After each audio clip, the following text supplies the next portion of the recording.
এই যে দেখো একজনকে ঘুমিয়ে আছে, সারাক্ষণ একে ঘুমাতে দাও তাহলে খুব ভালো, দিন না রাত নয়, যাই হোক খালি ঘুম আর ঘুম। তো যাই হোক, আমি চলে এসেছি একটা জিনিস কিনতে, আর আস্তে আস্তে ভিডিও করছিলাম, মানে ভিডিও করতাম না, দেখছি কি একটা গাছে কত পঞ্চজবা ফুল ফুটে আছে। আর জানো তো বন্ধুরা, আমার মানে আমার ওই পঞ্চজবা গাছে কোনো ফুলই ফুটছে না, কেন ফুটছে না একটু প্লিজ কেউ জানালে বলবে। তো যাই হোক, আমার না লঙ্কা শেষ হয়ে গেছিলো। লঙ্কা খাবারে না দিলে ভালো লাগে বলো, কারণ লঙ্কা ছাড়া তো আমি বাঁচবো না। তোমরা কারা কারা কাঁচা লঙ্কা ভালোবাসো আমাকে অবশ্যই বলবে। আর ওই যে দেখেছো যে লাউ ডগা আমি ভিজিয়ে রেখেছি জলের মধ্যে, জানো তো, একটু নুন দিয়ে ভিজিয়ে রেখেছি, তা না হলে না ছোটো ছোটো অনেক পোকা থাকে। লাউ তো অনেক দিন থেকেই লাউ খেতে ইচ্ছে করছিল, আর লাউটা কিন্তু পাশের বাড়ি থেকে চেয়ে নিয়েছি, বুঝতে পারলে। না আমার এই পাশে না, একটু দূরেই। তো আমি শুধু পাতাই চেয়েছিলাম, তো সে আমাকে আবার ডাল দিল, তো আমার মনটা একদম গার্ডেন গার্ডেন হয়ে গেল। তো পাট পাতাটা কী করে করেছি, কারণ আমি তোমাদেরকে কিন্তু রান্না শেখাতে আসিনি, আমি যে ডেলি যে কী করছি না করছি সেটাই তোমাদের শেয়ার করছি। যদি তোমাদের ভালো লাগে তাহলে লাইক কমেন্ট করে পাশে থেকো। আর যদি আমার ফেসবুকটাকে ফলো না করে থাকো তাহলে ফেসবুকটাকে ফলো করে দিও। আর যারা আমার ইউটিউবটাকে সাবস্ক্রাইব করোনি তারা হচ্ছে আমার ইউটিউবটাকে একটু সাবস্ক্রাইব করে দিও, কারণ আমি অনেক দিন হলো ইউটিউবে ভিডিও ছাড়ছি না। তো গতকালকে থেকে ছেড়েছি, তো ভালোই রেসপন্স পেয়েছি। আর এই দেখো আমার রান্না প্রায় হয়ে আসছে। আর অনেকে দেখেছি রান্না করতে নিয়ে না ওই পায়ের জায়গাটা জলে জলে খিচাখিচ করে দেয়, তাই তোমাদেরকে একটু ওটা শেয়ার করলাম। আর এই যে লাউ ডগাটা, এটা কিন্তু আমি করেছি সর্ষা বাটা, সর্ষার মধ্যে নিয়েছিলাম কাঁচা লঙ্কা আর একটু রসুন নিয়েছিলাম, যেটা গন্ধটা আমার বেশ ভালো লাগে। এই যে রান্না আমার হয়ে গেছে, পাটপাতা হয়ে গেছে, বাসন টাসন ধোয়া ধাই হয়ে গেছে। তো দিয়ে নিয়ে এবার আমি স্নানটাও মানে এখন করে নেব, কারণ দেখো প্রচুর গরম, রান্না করার পর ভীষণই গরম লাগে।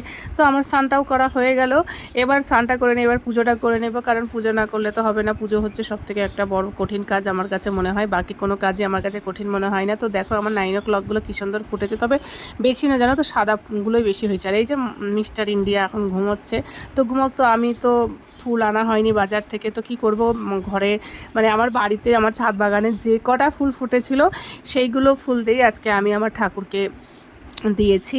তো জানো তো আমার এই জবা গাছটাতেও কোনো ফুল ফুটছে না, যদি তোমাদের কোনো কেউ দেখে থাকো তাহলে অবশ্যই আমাকে বলবে।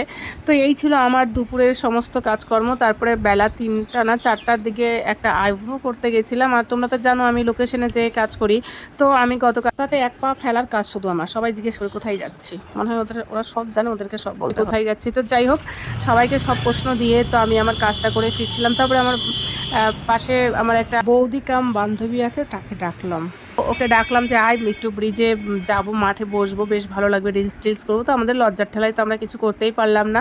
তা একটু নাচন কদন তাও করে নিলাম, কি করব, জীবনে কি আছে, আজ আছে ভাই কাল নাই।